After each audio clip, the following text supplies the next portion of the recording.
Pemirsa Metro TV Lampung, diskusi bersama Bang Nairobi akan kita lanjutkan. Bang Nay, dalam hal pemasaran digital nih ya, apa sih kelebihannya dibandingkan sistem pemasaran konvensional? Ya, jadi yang paling pertama hebatnya sistem pemasaran digital adalah dia tidak dibatasi oleh akses wilayah. Karena dia bisa mencakup hampir seluruh wilayah dunia kan. Tinggal bagaimana lagi sarana pendukungnya yang bisa membantu. Kemudian yang kedua, kita bisa memberikan pelayanan yang spesial kepada pihak-pihak tertentu karena seharusnya nanti kita memiliki big data ini kan.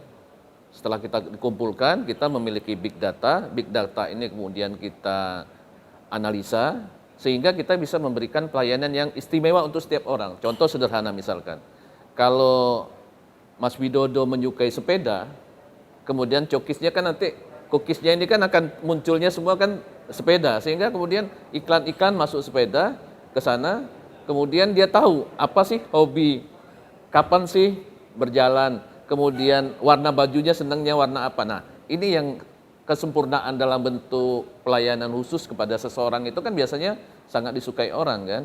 Keistimewaan, kalau kita diperlakukan istimewa biasanya kita akan cenderung ingin memiliki barang itu. Nah sama saja ini, jadi ketika kita melakukan big data itu kita olah, kemudian kita bisa melakukan analisa, kemudian kita manfaatkan dalam bentuk pemasaran, maka kita akan mendapatkan keuntungan yang terlihat sangat efisien.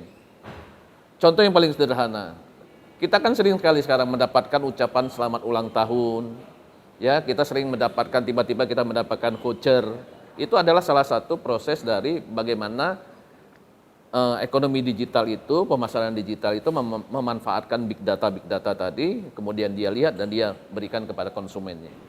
Jadi sudah katakan algoritma itu sudah tidak secara acak, cuma sudah fokus ke individu. Iya, sudah individu, karena di situ letak istimewanya. Jadi kalau kita bicara tentang digital economic, tetapi kemudian orang hanya sekedar memasarkan, tidak mampu untuk memanfaatkan big data tadi, ya biasa-biasa saja kan.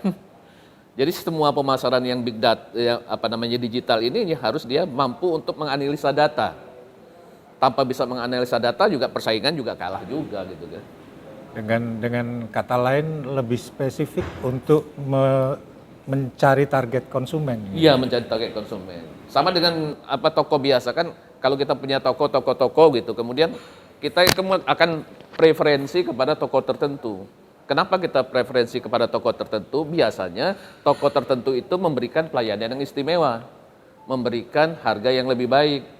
Nah, inilah yang mungkin yang harus kita lakukan ketika kita bicara tentang digital ini adalah bagaimana agar kita bisa menggunakan kelebihan-kelebihan dari digital tadi untuk mendapatkan keuntungan.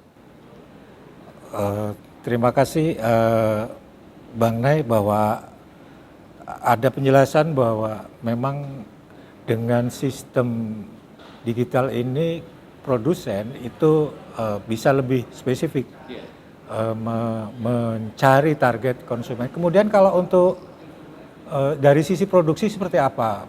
Digitalisasi ini mempengaruhi sisi produksi? Ya, jadi kalau dari sisi produksi kan digitalisasi ini akan membantu proses produksi untuk mengefisienkan produksi kan. Jadi mungkin mereka mengurangi penggunaan orang, di mana orang ini memiliki titik jenuh, di mana orang ini memiliki kurang disiplin. Ketika mereka gantikan ini dengan sistem digital, di mana digital ini adalah dalam bentuk program, maka semuanya menjadi efisien. Kita bisa tidak istirahatkan kan, kita tidak bisa kasih makan, dia jalan terus gitu. Sehingga ini benar-benar membuat produsen mendapatkan manfaat. Tetapi tentu saja di negara kita yang sedang jumlah tenaga kerja berlebihan, ini juga pemerintah harus membuat koridor gitu. Tidak semua kemudian harus padat digital kan.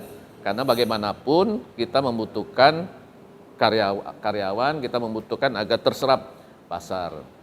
Kalau kita bebaskan kasihan juga kan. perusahaannya efisien, tetapi kemudian yang terjadi adalah pengangguran tinggi yang pada akhirnya menyebabkan masalah juga, masalah pengangguran yang besar, kerusuhan sosial, kemudian yang sebagainya. Nah, jadi koridornya harus diberikan. Kalau di negara-negara maju kan karena memang tenaga kerja sudah sangat terbatas sehingga mereka mau tidak mau mengefisienkan teknologi. Robotik itu ya, kalau kita sebut ini sebagai robotik. Nah, ini yang robotik ini memang sangat efisien ketika kita melakukan proses produksi, dia sangat teliti, dia sangat akurat ketika melakukan sebuah proses produksi. Artinya dalam proses produksi juga harus diantisipasi juga mulai sekarang ya, bahwa tidak semua pekerjaan itu harus diambil alih oleh mesin atau secara digital ya. Ya, secara bertahap lah ya. Secara bertahap. Secara bertahap regulasinya harus jelas, harus melindungi. Jangan sampai kemudian semuanya robotik kan. Baik pemirsa, Bang Nairobi pernah punya pengalaman pribadi tentang pemasaran digital, transaksi digital? Iya, saya sekarang justru menjadi pelanggan setia dari beberapa platform digital. Saya itu udah kalau sore pulang itu udah buka-buka aja. Apa yang mau saya cari gitu kan. Kemudian saya akan melakukan pemesanan dan sebagainya dan itu sangat efisien. Contoh yang sederhana, saya membeli dasi itu dari Guangzhou Cina gitu ya. Itu murah sekali hanya 28.000. Nah, ini hal-hal sebegini yang harus mungkin pemerintah membuat ya semacam aturan ya supaya jangan sampai juga kita terlalu secara individu bebas melakukan impor itu. Ini semaunya kita murah-murah betul kalau kita masuk kepada internet dari luar itu sangat murah. Jadi intinya memang memudahkan konsumen juga ya? Iya, memudahkan konsumen. Seperti apa yang dikatakan Pak Jokowi ya harus dilindungi dulu lah. Dalam negeri ini berarti kan harus ada regulasi lain yang membuat harga itu juga jangan terlalu dibebaskan betul gitu ya. Oke Bang Nay, terima kasih. Pemirsa Metro TV Lampung, diskusi akan kita lanjutkan usai jeda berikut ini.